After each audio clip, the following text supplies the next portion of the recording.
नमस्कार। इस दिल से के एपिसोड में हम इस बात की चर्चा करेंगे कि जो केंद्र में सरकार है हमारी, तो उसके हाथ में कितने हथियार हैं जिसके सहारे से वो सरकारें बदलते हैं, सरकारें तोड़ते हैं और अपनी सरकारें बनाने की कोशिश करते हैं। अभी मैं किसी भी दिन अगर आप अखबार को पकड़ लो और पढ़ने लगो तो आधी अखबार की खबरें राजनीति और कोर्ट से जुड़ी हुई होती हैं। किसी ने ईडी ने यहाँ छापा मारा, बंगाल में मारा, झारखंड में मारा, ईडी ने इस विपक्ष के नेता को बुलाया, ईडी ने विपक्ष के नेता के बारे में ये आइटम लीक किया, इसको बेल मिलेगी नहीं मिलेगी, और मतलब कि और फिर वो मामला कोर्ट में जाता है, फिर वो कोर्ट की खबरें चलती हैं। और मतलब ये है कि इस सरकार के पास कितने ही हथियार हैं। एक सीबीआई हथियार है, एक इन्फोर्समेंट डायरेक्टरेट हथियार है, फिर इनकम टैक्स से शुरुआत होती है। और ताज्जुब की बात यह है कि जो भी ईडी के छापे पड़ते हैं वो किसी ऐसे प्रदेश में नहीं पड़ते जहां भाजपा की सरकार हो। ये भी एक अद्भुत बात है, क्योंकि ऐसा लगता है कि जहाँ जहाँ भाजपा की सरकारें हैं वहाँ तो कुछ गलत हो ही नहीं रहा और सभी मतलब के दूध के धुले हुए हैं। और राजनीति में इतना अंतर है कि सब जो विपक्ष में बैठे हुए हैं वो सब करप्ट हैं और जो सत्ता पक्ष में बैठे हुए हैं वो दूध के धुले हुए हैं। मतलब कि उनके खिलाफ तो कुछ हो ही नहीं सकता क्योंकि सरकार बैठी हुई है। तो हम इस बात की चर्चा करेंगे कि क्या इन्फोर्समेंट डायरेक्टरेट एक सरकार का ऐसा हथियार है जिसकी वजह से सरकारें गिराते हैं, तोड़ते हैं और विपक्ष के नेताओं को टारगेट करके उनकी छवि खराब करते हैं, और जहाँ जहाँ इनको लगे कि वो विपक्ष के नेताओं को भी तोड़ सकते हैं उनको अपने पक्ष में लेकर अपनी सरकार बनाकर उन्हीं लोगों को जिनके ऊपर ये आरोप लगाते रहे, सालों साल आरोप लगाते रहे कि ये भ्रष्ट हैं, ये हैं, वो हैं, उन्हीं भ्रष्ट लोगों को अपनी सरकार में लेकर और उनके साथ बैठकर और कभी कभी मंत्री भी बना देते हैं। तो ये ऐसा लोकतंत्र तो मैंने विश्व में देखा नहीं, लेकिन हमारी जो सरकार है ऐसी सरकार को विश्व में किसी ने नहीं देखा, क्योंकि बड़ी ही ऐसी सरकार है जो अपनी पीठ थपथपाती है और इनको मालूम है कि जब कोर्ट में मामला जाएगा तो ना तो मैजिस्ट्रेट बेल देगा, ना स्पेशल कोर्ट बेल देगा, ना हाई कोर्ट बेल देगा, और अगर सुप्रीम कोर्ट खुदा ना खास्ता कभी बेल दे भी दे तो एक और मुकदमा शुरू कर देंगे। और इनका एक और खासियत है कि जब पहले मुकदमे में इनको बेल, विपक्ष के नेता को बेल मिलती है, तो फिर दूसरे मुकदमे में उसको तुरंत अरेस्ट कर लेते हैं ताकि वो जेल में रहे, और अगर दूसरे मुकदमे में बेल मिल जाए तो तीसरा मुकदमा चला देते हैं।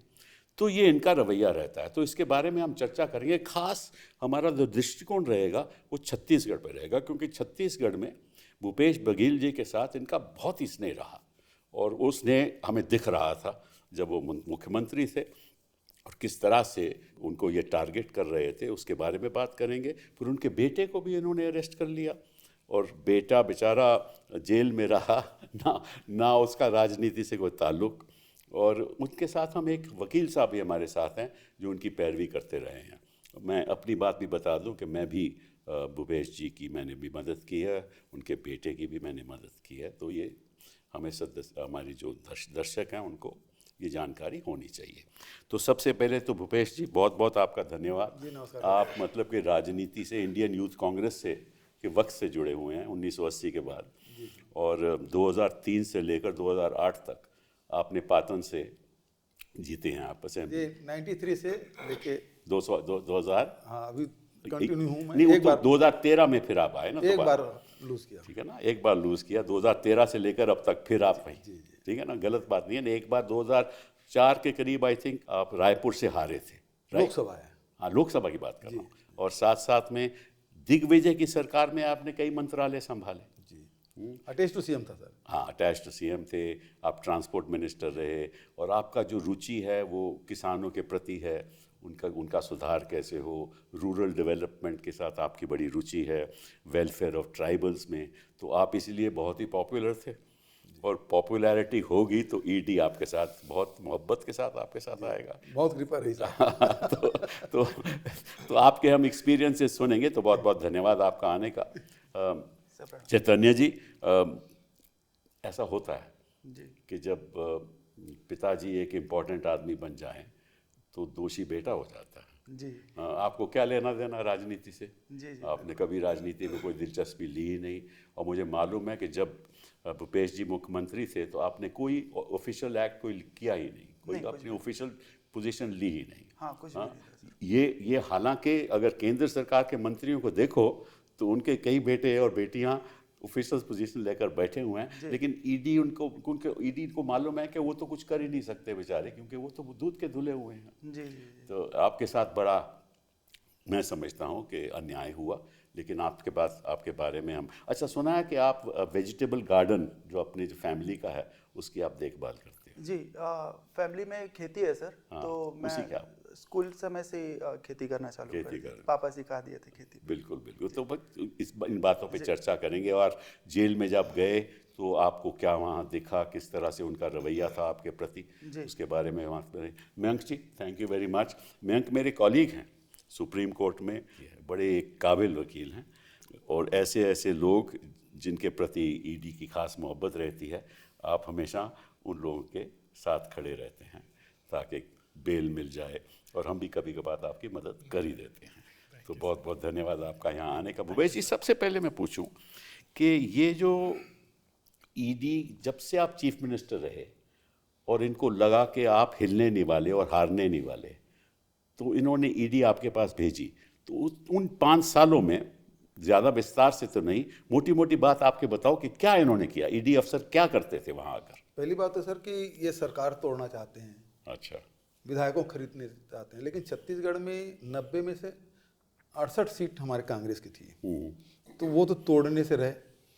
तो फिर इन्होंने ये जो झारखंड का जो चुनाव हुआ और पार्टी ने मुझे जिम्मेदारी दी, सीनियर ऑब्जर्वर के नाते वहाँ भेजा।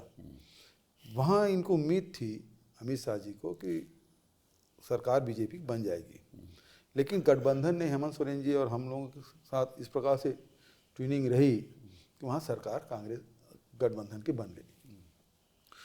वो बर्दाश्त नहीं हुआ उनको, क्योंकि उसी समय एनआरसी, यूसीसी वगैरह सब बातें चलती रही थी और उसको बड़े जोर शोर से उठा रहे थे। और वहाँ मात खाए, बर्दाश्त नहीं हुई। और हेमंत जी के शपथ ग्रहण के 8वें दिन में ही छत्तीसगढ़ में आईटी का रेट बढ़ा। हिम्मत के खिलाफ भी जो ईडी गई थी। वो तो बहुत बाद में पड़ा। वो तो हमने ही वो फिर बेल दिलवाया। बिना प्रेडिकेट ऑफेंस के ईडी घुस गई। अच्छा, कोई प्रेडिकेट ऑफेंस नहीं था। अच्छा। और उस मामले में सुप्रीम कोर्ट ने केस कर दिया। अच्छा। उसके बाद एओडब्ल्यू फिर से एफआईआर कर लिया और फिर उन लोगों को गिरफ्तार किए। अच्छा, तो किस तरह से आते थे ये छत्तीसगढ़ में, कैसे आते थे ईडी? अपने फोर्सेस के साथ आती किस? हाँ, पूरे फोर्स के साथ आती थी। पूरे फोर्स के साथ मतलब सीआरपीएफ के जवान रहते थे, पैरामिलिट्री फोर्स के। अच्छा। वहाँ के लोगों को पता ना चले तो यहाँ से चार्टर प्लेन लेके जाते थे और पूरा फोर्स उनके साथ पहुँचता था। और रायपुर के, भिलाई के, दुर्ग के, बिलासपुर, रायगढ़, कोरबा, दंतेवाड़ा, जगदलपुर, ऐसा नांदगांव, कोई शहर नहीं बचा छत्तीसगढ़ के जहाँ ईडी वाले ना गए हों या सेंट्रल एजेंसी। छत्तीसगढ़ देखा नहीं होगा ना, वो चाहते थे हर जगह हमें देख भी जाए, क्योंकि कभी गए नहीं होंगे। पूरा घूम लिए साहब। कोई मतलब छोटा मोटा शहर भी है वो नहीं बचा। अच्छा। वो इतना दहशत के कल्पना नहीं कर सकते। मतलब आज इस मतलब छापा पड़ने वाला है, ईडी पड़ेगा कि आईटी की पड़ेगा कि सीबीआई की पड़ेगा, फिर पता चलता था हाँ ये एजेंसी आ रही है, तो वो एजेंसी फिर किस शहर में जाने वाली है। अच्छा। फिर उसका लोकेशन सब लोग निकालते रहते। जानकारी नहीं रहती थी आप? हाँ, वो फिर लोगों की इंफॉर्मेशन तो मिल ही जाता था लोग। और उसके बाद निजी संस्थानों में, अधिकारियों के यहाँ और तो और मतलब कलेक्ट्रेट में और स्टेट गवर्नमेंट के ऑफिस में चाहे इन्वायरमेंट डिपार्टमेंट हो, चाहे तो एनवायरनमेंट डिपार्टमेंट इसी से क्या ताल्लुक? कोई लेना देना नहीं। अच्छा, मतलब उनके जो चहेते जो इन्फॉर्मर वहाँ जो प्रोसीड्स ऑफ क्राइम किस किस्म के होते हैं उसमें एनवायरनमेंट? क्या है, इन्वायरमेंट ने घटना एक बता रहा हूँ कि इन्वायरमेंट का वायलेशन किया तो एक जो इंडस्ट्री है उसकी बिजली काट दी गई अच्छा, कि आप ठीक काम नहीं कर रहे हैं, वायलेशन हो रहा है इन्वायरमेंट का। तो इन्वायरमेंट ऑफिस चले गए अच्छा, और जब तक के उनको प्रेशर किया कि उसको बिजली कनेक्शन जोड़ो, उस प्लांट को चालू करो। अच्छा, हाँ, ओ, और तब तक बैठे रहे जब तक कि वो चालू नहीं हो गया। ऐसी, तो ये यहाँ तक के काम करते हैं लोग, ईडी के लोग। और दिन दहाड़े मतलब वर्किंग आवर में भी कलेक्ट्रेट में जाना, वहाँ पूरे कार्यालय में AK-47 लेके खड़े हो जाए, पब्लिक आ रही है जा रही है, तो उन अधिकारियों का तो मतलब विश्वसनीयता खत्म हो गया और अधिकारी लोग डर भी गए। परिवार के लोगों को तंग करना, रिश्तेदारों को तंग करना, उनके साथ जो सहयोगी संगी साथी थे उनको तंग करना। मतलब अभी तक मैं समझता हूँ कि 700 से अधिक छापे पड़े होंगे 700 से अधिक जी पूरे छत्तीसगढ़ में। और इसके किस दौरान में? यहाँ 20 से लेके अभी तक के आखिरी तो अभी पड़ा है, अभी चल ही रहा, छोटी मोटी चलते रहता है। अच्छा, तो जहाँ जहाँ आप अधिकारी देखिए, बने? जब मैं झारखंड चुनाव में था हाँ, तो पहली बार चुनाव के बाद पड़ा। अच्छा, उसके बाद यूपी चुनाव हुआ तो हर 8वें दिन में पड़ता था। अच्छा, फिर मैं यहाँ आ गया हिमाचल प्रदेश, अच्छा, तो लगातार छापे पड़ते रहे। अच्छा, फिर आसाम गया, अच्छा, फिर छापे पड़ते रहे। और जब हमारे सरकार जब छत्तीसगढ़ के चुनाव आया तो फिर तो लगातार छापे पड़े, गिनती नहीं उसकी। और सरकार जाने के बाद जब मैं यहाँ का पंजाब का प्रभारी बना तो फिर मेरे घर छापा पड़ा। तो आपसे पूछते क्या थे? छापा तो करके कुल मिला के अधिकारियों से, व्यापारियों से केवल इतना ही कहते थे कि भूपेश बघेल का नाम ले दो या उसके परिवार का नाम ले दो, उसके लड़के का नाम ले दो, हम आपको छोड़ देंगे। तो अधिकारी आपको आकर बताते थे ये कह रहे हैं? हाँ, अधिकांश लोग बता देते थे कैसा बोले। तो अधिकारियों को भी समझ देते थे? सबको बुलाते थे, कई तो बिना सम्मान के भी जाते थे, कहीं भी घुस जाते थे। जब हमारे यहाँ, अब देखिए ये लोग अति कर डालते, जब हमारा प्लेनरी सेशन हो रहा था रायपुर में, जब खड़गे जी वहाँ से वहीं निर्वाचित हुए, करीब 15,000 डेलीगेशन आए हुए थे पूरे देश भर के। अच्छा, उस समय हमारे ट्रेजरर के यहाँ रेट डाल दिए और जो वहाँ जो टेंट वगैरह लगा रहे थे उसको ऑफिस में बिठा कर रखे थे, ईडी ऑफिस में। मतलब निर्लजता और निम्न हरकत के मतलब पराकाष्ठा है कि प्लेनरी सेशन हो रहा है, खड़गे जी मंच से दिए कि ये गलत हो रहा है। जब हमारा प्लेनरी सेशन हो रहा है और हमारे पदाधिकारियों के यहाँ, हम खनिज निगम के अध्यक्ष है, श्रमिक मंडल के जो अध्यक्ष है, उसके घर में छापे डाले उस समय जब प्लेनरी सेशन चल रहा था 3 दिन का। तो आपके साथ उनकी शायद सोच रही हो कि आपको दबाव डाल के आप चाहते थे शायद आप बीजेपी को ज्वाइन कर लो? उनकी मंशा वही रही होगी, क्योंकि 1-2 बार अमित शाह जी भी बुलाए थे मुझे, अच्छा, मोदी जी भी बुलाए थे, लेकिन मैं समझा नहीं कि वो लोग किस लिए बुलाए हैं। हाँ, अच्छा, लेकिन इशारा उनका मुझे बाद में समझ आया कि जब मैं मिल के आता था उसके बाद और छापा पड़ता था।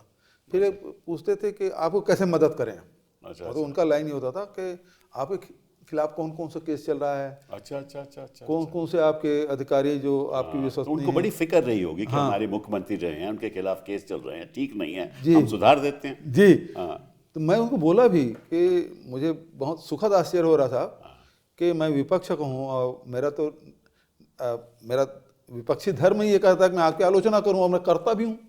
अच्छा, लेकिन उसके बाद भी आप मुझे बुला के सहयोग करने की बात कर रहे हैं, तो ये मेरे लिए सुखद आश्चर्य साहब। मैं तो सोच नहीं सकता था कि आप ऐसा सहयोग करना चाहते थे। ऐसा बोल के जाता था और 8वें दिन फिर से छापा पड़ जाता था। एक बार तो प्रधानमंत्री जी फोन करके बोले, साहब आप तो मदद करूंगा बोले थे, आप तो यहाँ रेट डालवा दिए। अरे मैं अधिकारियों को बोलता हूँ, बात करता हूँ। अच्छा, हाँ ये स्थिति है भाई। तो अच्छा मुझे समझ नहीं आता था कि भाजपा में बुलाने के लिए ये बुलाते आप तो हैं। पॉलिटिशियन लोग हैं, आपको मालूम होगा कि बुला रहे हैं, किस लिए बुला रहे हैं, इसीलिए बुला रहे हैं। नहीं, मैं- लेकिन आप तो पक्के कांग्रेसी हुआ, क्या आप कैसे मुझे उम्मीद नहीं थी कि मुझे इस प्रकार से आपर भी कर, हालांकि वो ऐसे बोलते नहीं थे, हाँ, लेकिन बाद में समझ आया कि मैं उसको कुछ बोल के नहीं आया, कमिटमेंट करके नहीं आया, और इस कारण से फिर हर चौथे दिन पांचवें दिन छापा पड़ जाता था, जितने बार भी गया।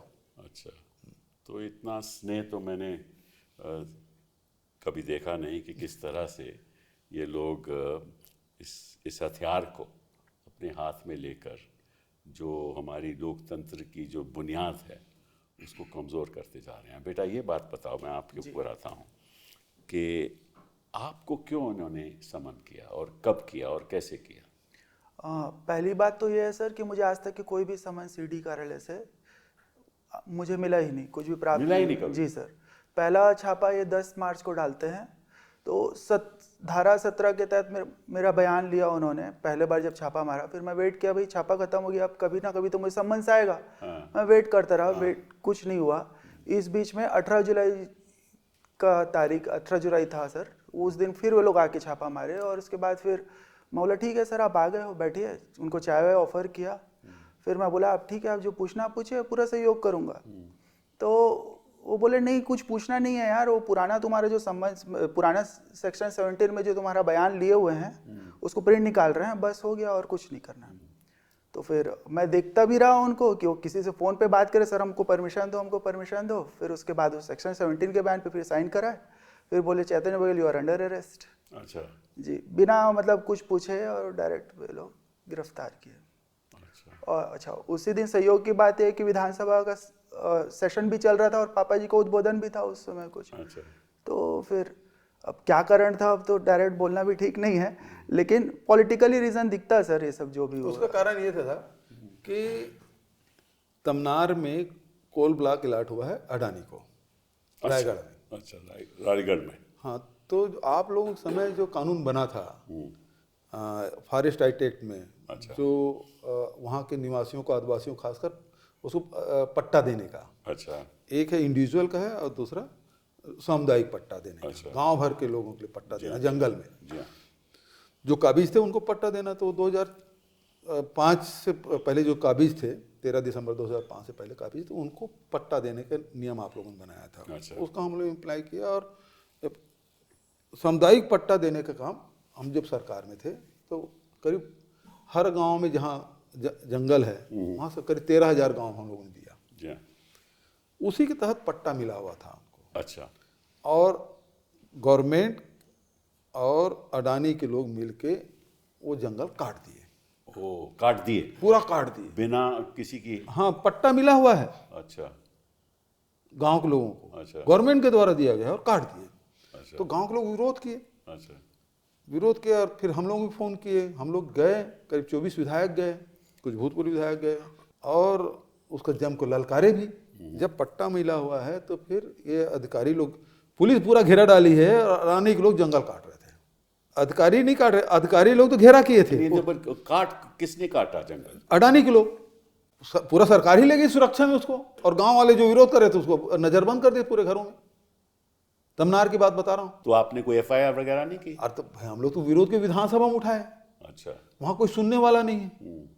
तो जैसे हमने विरोध किया, और 8 दिन बाद, इसका जन्मदिन था 18 जुलाई, उसी दिन इसको गिरफ्तार किया। तो ये बताने के लिए जो अडानी का विरोध करेगा, हाँ, उसको जन्मदिन का तोहफा मिलेगा। हाँ, जन्मदिन का तोहफा मिलेगा। हाँ, तो वो तोहफा मिला। जी सर। हाँ, तो आपने स्वीकार भी कर लिया। जी सर, जी सर। और आपको इन्होंने जब जेल भेजा तो कहाँ भेजा? सर रायपुर के सेंट्रल जेल पे भेजे। Raipur central jail? जी सर। तो कहाँ रखे आपको? सर उन्होंने सेल पे रखा था। एक सेल, आइसोलेटेड सेल? हाँ, आइसोलेटेड, सॉलिडेटरी कन्फाइनमेंट बोलते हैं सर उसको। क्यों? आपके क्या क्या क्या आपके खिलाफ क्या हो सकता है कि सॉलिटरी कन्फाइनमेंट में आपके रखे? सर वो उनके हिसाब से आप कुछ कोई था। टेररिस्ट नहीं हो? जी आप सर। कोई? जी जी, तो वहाँ पे 170 दिन इन्होंने रखा सर। 70 दिन? 170 दिन सर। 170 दिन? जी सर। और जेल जाने के बाद सर एक चीज़ और समझ आया सर कि किसी कोर्ट तो आपको सजा दे दी, आपको विचाराधीन कैदी के रूप में आपको जेल भी भेज दिया, लेकिन जेल जाने के बाद एक चीज़ समझ आया सर कि वो तो कोर्ट का एक सजा ही है, लेकिन उससे दूसरा सजा भी है सर, वहाँ की प्रताड़ना झेलना। मतलब एक अपराध के लिए जो भी आप अभियुक्त बन गए हो, आपको 2-2 बार सजा मिल रही है। अब सर वो प्रताड़ना ऐसा था कि सर वहाँ पे पीने का साफ पानी नहीं मिलता था सर, उपचार के लिए कोई व्यवस्था नहीं थी। मतलब सर एक तो मानव अधिकार कितना का बड़ा उल्लंघन। कमरा था? सर वो 10 बाई सर 7 का रहा होगा सर। 10 बाई 7। और हाँ उसमें सर। लैट्रिन थी? हाँ सर, वहीं पे कम्बोर्ड था सर। अच्छा। जी, उसी सेल के अंदर में, लेकिन पार्टीशन नहीं था सर। वहीं पे बैठ के मतलब शौच भी कर रहे हैं, वहीं बाजू में आपको खाना भी खाना, भोजन भी करना है। हो। तो सर उपचार का भी बहुत खराब स्थिति था। चारपाई देते थे सोने के लिए? हाँ, कंबल देते थे सर वो। नहीं, सोने- का चारपाई नहीं होता। चारपाई देते नहीं थे सर, कि जमीन पे सोता था सर। जमीन पे सोते जी थे? सर, जी सर। तो आजकल तो कहते हैं कि जमीन पे सोते हैं तो आदमी की मतलब सेहत बढ़ जाती है। हाँ? सर वो तो ब्लेसिंग्स इन डिस्गाइज है सर, वो ठीक है जमीन नहीं पे नहीं, हम सो- तो मजाक कर रहे हैं। मतलब कि इतनी सुविधा भी, हाँ सर। जिसके खिलाफ कोई कार्रवाई नहीं हो, जिसके खिलाफ कोई मुकदमा चला नहीं जी हो, सर। जिसकी कोई सज़ा नहीं हो, जी। उसको आप सॉलिटरी कन्फाइनमेंट में रखो, ज़मीन पे सोने को कहो, जी सर। और शौचालय भी उसी कमरे में करो, और अपना भोजन खाना भी भी वहीं पे भोजन भी करें। उसी हाँ। कमरे में करो, जी। और आइसोलेटेड सेल में रखो। जी। ये लोकतंत्र का हिंदुस्तान के जो विकसित भारत का रवैया देख रहे हो आप?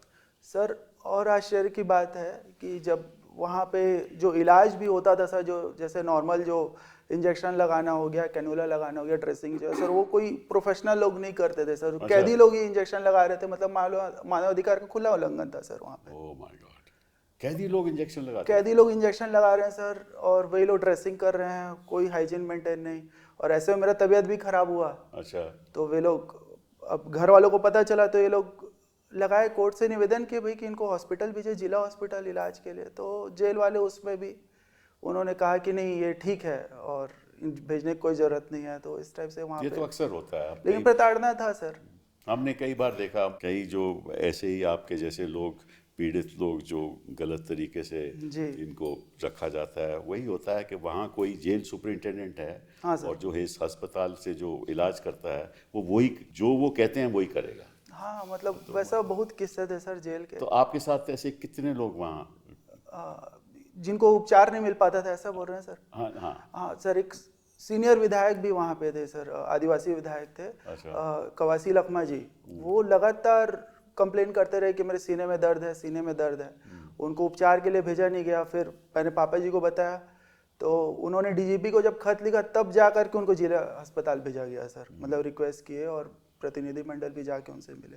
तो ये स्थिति थी सर उपचार की। तो वहाँ महिलाएं भी रखते हैं? हाँ, वो अलग विंग रहता है सर उसका। अच्छा। और वहाँ पे सर स्थिति इतनी खराब है, लोग आके बताते थे कि जैसे कोई हॉस्पिटल, जो जेल के अंदर छोटा सा हॉस्पिटल होता है सर, जैसे उपचार के दौरान उसको अच्छे से उपचार पहले तो मिलता नहीं था। अगर कोई जैसे सर एक्सपायर हो गया तो उसको सर ऑक्सीजन मास्क ले जा करके हॉस्पिटल भेज देते थे सर, जिला हॉस्पिटल। ओह। मतलब ऐसा सुनने को मिलता था सर वहाँ पे। और सेम ऐसे ही एक हमारे कांग्रेस के नेता भी सर वैसे ही हुआ सर, उनके साथ अच्छा। बताते हैं। जीवनलाल ठाकुर थे चारामा के, अच्छा। उनके साथ भी पूरा छत्तीसगढ़ बंद का आह्वान भी हुआ उनके एक्सपायर होने पे। तो वहाँ जज लोग नहीं आते इंस्पेक्शन करने के लिए कि भाई, और फिर वहाँ सुनवाई हो कि ये इस जेल में ऐसा है, ऐसा नहीं है, ये सुविधाएं नहीं है, कोई आता है कि नहीं? सर जज को तो वही दिखाया जाता है सर जो वो दिखाना चाहते हैं पर सर। आप तो वहाँ बोल सकते हो ना कि भाई। सर वो सबको हम लोग को सेल वेल में डाल देते थे सर, उधर कहाँ आते थे सर वो लोग, उस तरफ नहीं आते थे जज आपसे लोग। मिलने नहीं आते थे? आपसे कभी नहीं। बातचीत नहीं होती थी? कभी नहीं सर, कभी नहीं। तो सुनवाई कभी हो ही नहीं सकती? कभी नहीं हो सकती और सर। अगर याचिका डालो कोर्ट में, तो कोर्ट में कहेंगे कि सब ठीक है, कि इनकी सर सेहत भी ठीक है। सर मैं तो अपने आंखों से देखा सर, पीने के पानी में सर कीड़े मिल रहे हैं, और आप पानी भी आप साफ नहीं दे पा रहे हो। तो मानव अधिकार का तो खुला उल्लंघन है सर ये तो। मतलब वो तो मेरा अधिकार है साफ पानी पीना, मुझे इलाज कराना। इवन सर कुछ वार्ड पे भी ऐसे थे सर जहाँ पे कैदी लोग की इतनी खराब स्थिति सर, वे लोग को जब पानी कमी होती थी सर, वो लोग शौच के लिए सर नाली के पानी रोक करके शौच करते थे सर। बहुत खराब स्थिति सर जेल पे, बहुत ज़्यादा अगर ये स्थिति अमानवीय है तो स्थिति है हर सर। नल में जल कैसे होगा? बिल्कुल सर। बहुत बहुत दुख की बात है। आप तो वकील रहे हैं और आपको सब जानकारी होगी, तो आपकी क्या राय है इस बारे में? This is not sir the isolated incident नहीं है जो चैतन्य के साथ जेल में हुआ। ये एक सिस्टमैटिक प्रॉब्लम है, कंटामिनेटेड वाटर और improper medical care, unqualified people treating the inmates. So it is their right to have human treatment, right to life, right to health की हम बात करते हैं, दीज आर ऑल नहीं, फैसेट्स। आपको कई बातें आपके जो मौकल लोग हैं वो आपको बताते होंगे, आपके जो क्लाइंट बताते होंगे, तो कुछ बताओ दर्शकों को भाई क्या रहता है उनके साथ, क्या बीतती है। ईडी के रिस्पेक्ट ईडी में, की बात मैं कर रहा हूँ। हाँ सर, ED ईडी तो के खास में तो उनके मतलब क्या ED में sir there is a very peculiar way now, this very dangerous trend what we have observed throughout the country, not in this particular case, that multiple agencies targeting selected individuals, filing multiple charge sheets and keeping them in custody. वो कैसे, जरा दर्शक हिंदी जानते हैं तो कोशिश करो कि हिंदी में बताओ। जी, तो ED क्या करती है कि एक ही केस में एक ही मटेरियल के ऊपर आप जो है अपना इन्वेस्टिगेशन लॉन्च करते हैं, एक एक्यूज को आप अरेस्ट करते हैं, जैसे ही प्रेडिकेट ED की आपकी बेल एक इनको जब समझा देते हैं दर्शकों को कि ईडी का जो जुरिस्डिक्शन है, ईडी तब मुकदमे में आएगी जब एक FIR लॉन्च होगा। FIR मतलब किसी ने चोरी की, जी, किसी ने कोई मर्डर किया जिससे पैसे का लेन देन हुआ, और कोई ऐसा चीटिंग हुई या कोई और किस्म का ऑफेंस हुआ, किडनैपिंग हुई जहाँ पैसे का लेन देन हुआ, तो वो FIR लॉन्च हो जाती है।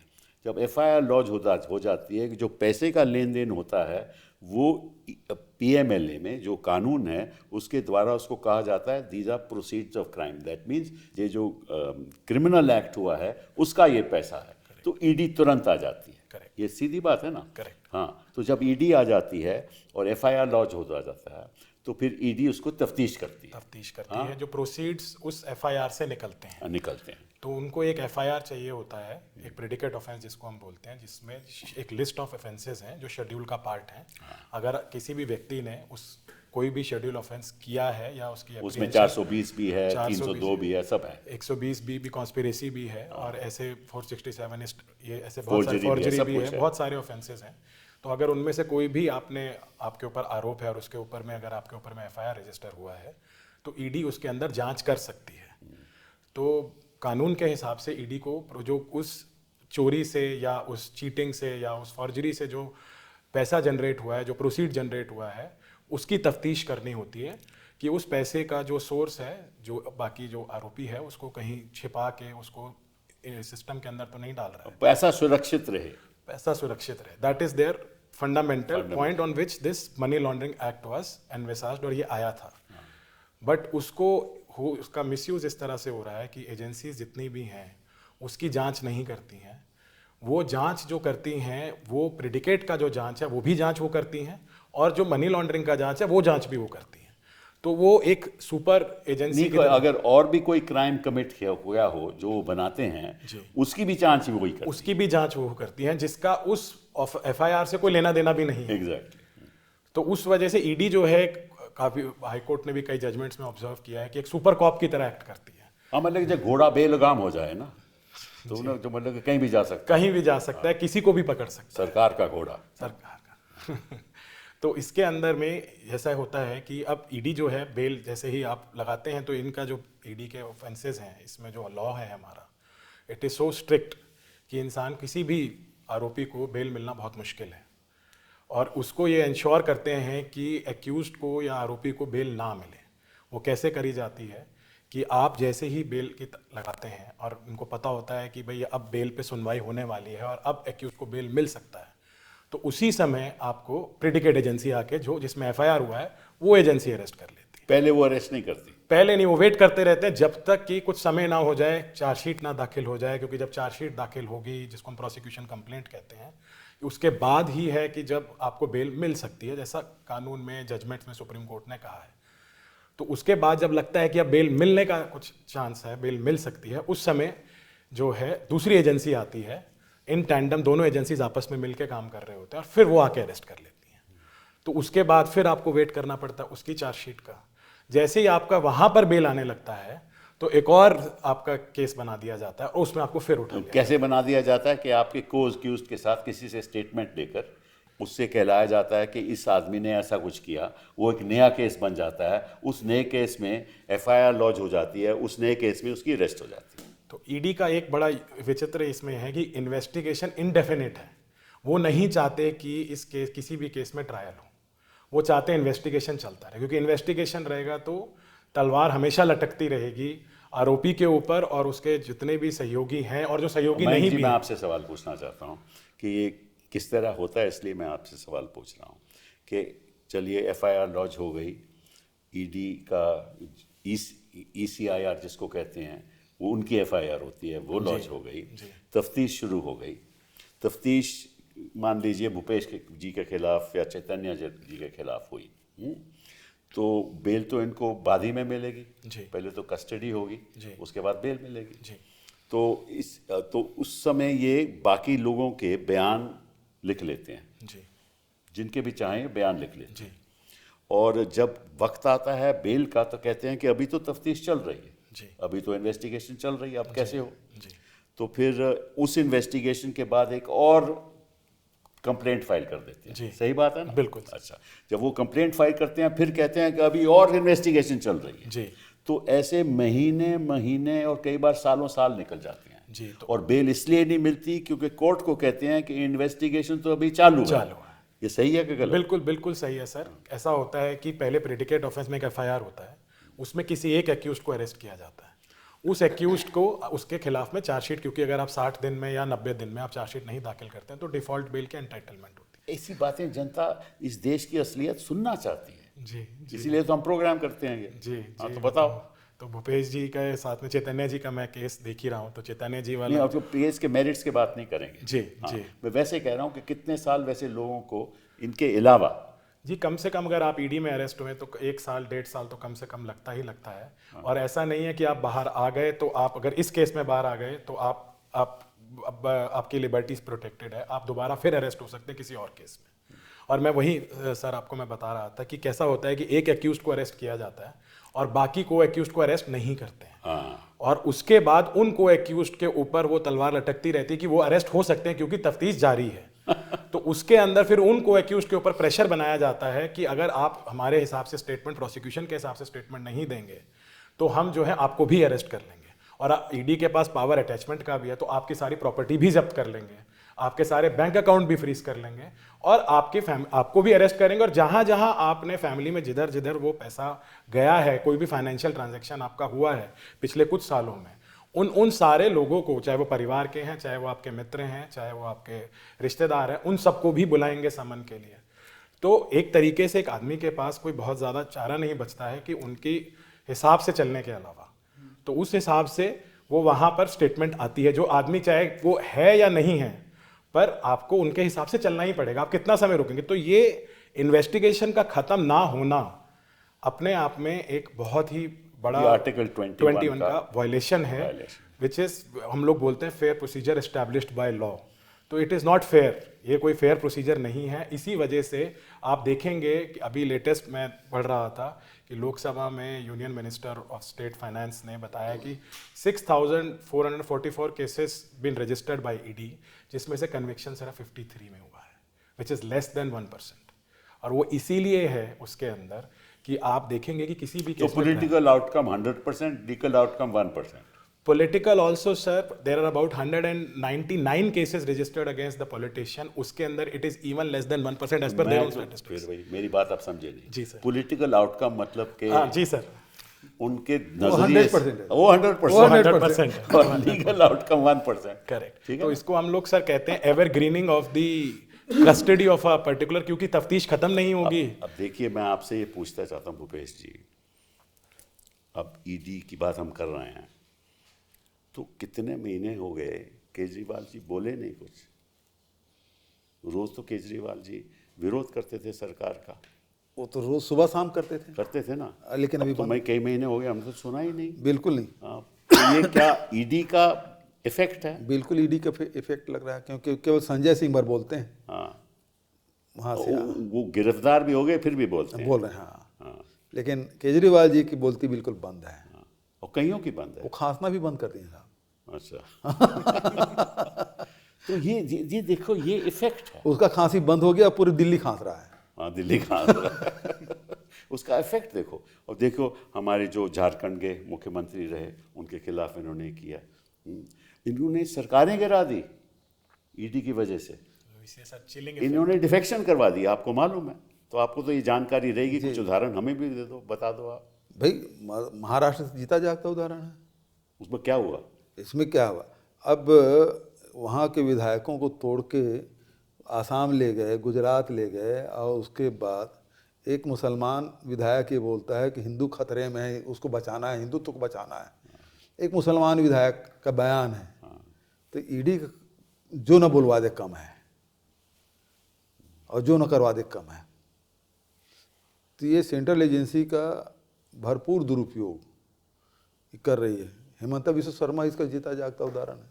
जब उन्होंने मियाँ बात की कि ये अगर इस कम्युनिटी का है, अगर 5 रुपए इसका भाड़ा है तो उसको 4 रुपए दो, 5 नहीं दो। हाँ।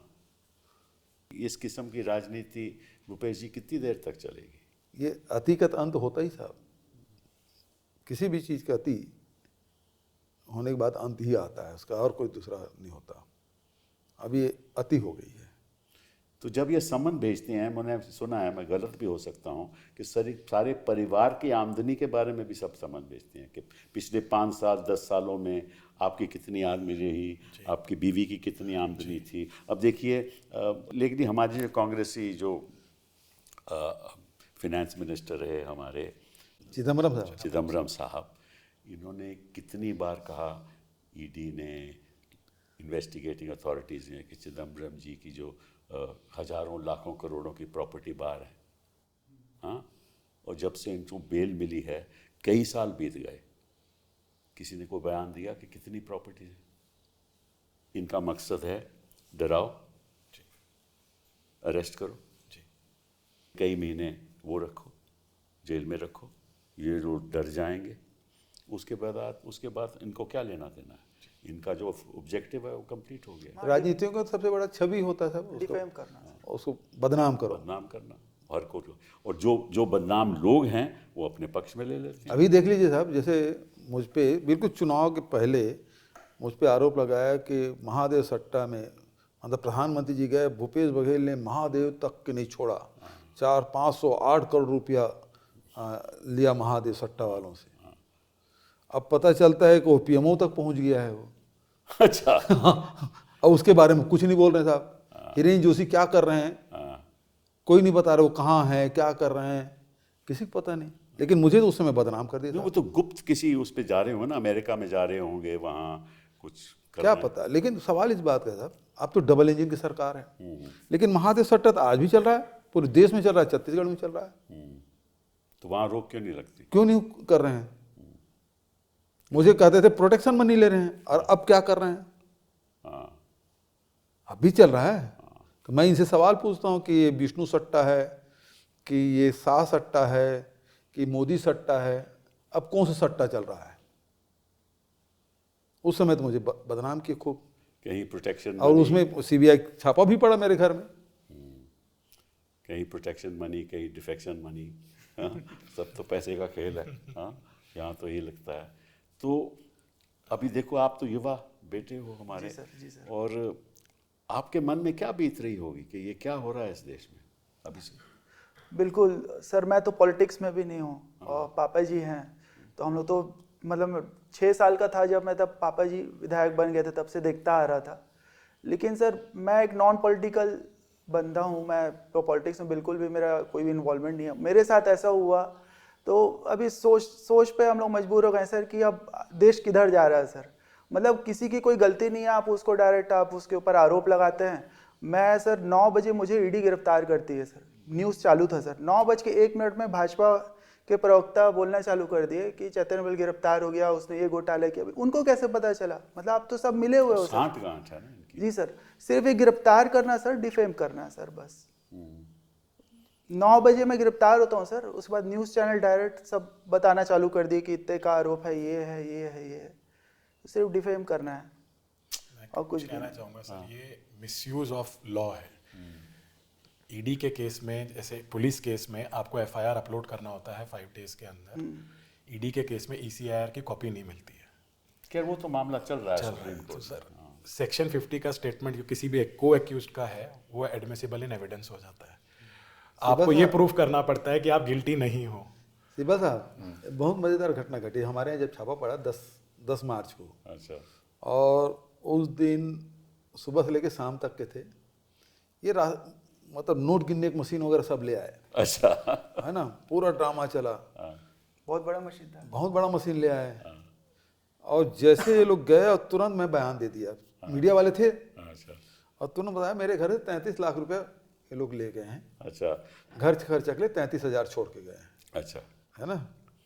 तो उतने तो ये आज तक नहीं बता पाया कि भूपेश बघेल के घर के कितना, या चैतन्य बघेल के यहाँ से कितना ये लोग राशि जब्त किए हैं, क्योंकि मैं पहले ही बता दिया मीडिया को। बिल्कुल बिल्कुल। नहीं तो नोट गिनने की मशीन लाए थे साहब।